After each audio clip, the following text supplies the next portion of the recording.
Dalam kitab Mukasyafatul Qulub karangan Imam Ghazali, terdapat dialog Nabi Musa alaihissalam dengan Allah Subhanahu wa taala tentang amalan yang disukai Allah Subhanahu wa taala. Wahai Allah, aku sudah melaksanakan ibadah yang Engkau perintahkan. Manakah di antara ibadahku yang Engkau senangi? Apakah salatku?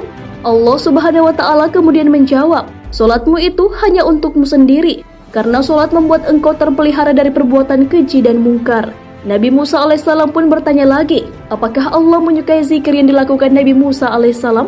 Allah pun menjawab, zikirmu itu untuk dirimu sendiri, karena zikir membuat hatimu menjadi tenang. Nabi Musa alaihissalam pun terus menggali informasi mengenai amalan yang disenangi oleh Allah Subhanahu wa taala dan mengatakan, apakah puasaku?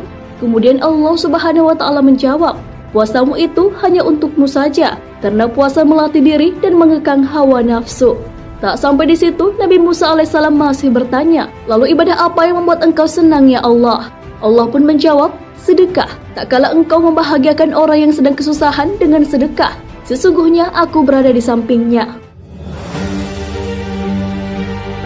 Dari dialog tersebut, ibadah-ibadah seperti sholat, puasa, dan zikir tidak menjamin Allah senang kepada kita, walaupun pahalanya tinggi.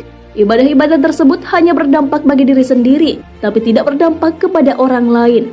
Sedekah merupakan ibadah atau amal perbuatan yang bukan hanya berpahala tinggi bagi diri sendiri, tetapi juga dapat membuat bahagia orang lain yang sedang kesulitan dan membutuhkan uluran tangan.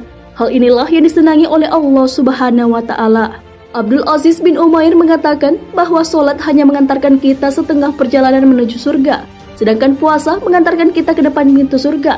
Namun sedekah membuat kita masuk ke dalam surga. Para ulama besar juga senantiasa mengingatkan akan pentingnya sedekah. Apabila seseorang yang hanya fokus dengan ritual ibadah untuk diri sendiri, seperti sholat, puasa, dan zikir, hal itu belum menjadi upaya untuk mencintai Allah Subhanahu wa taala.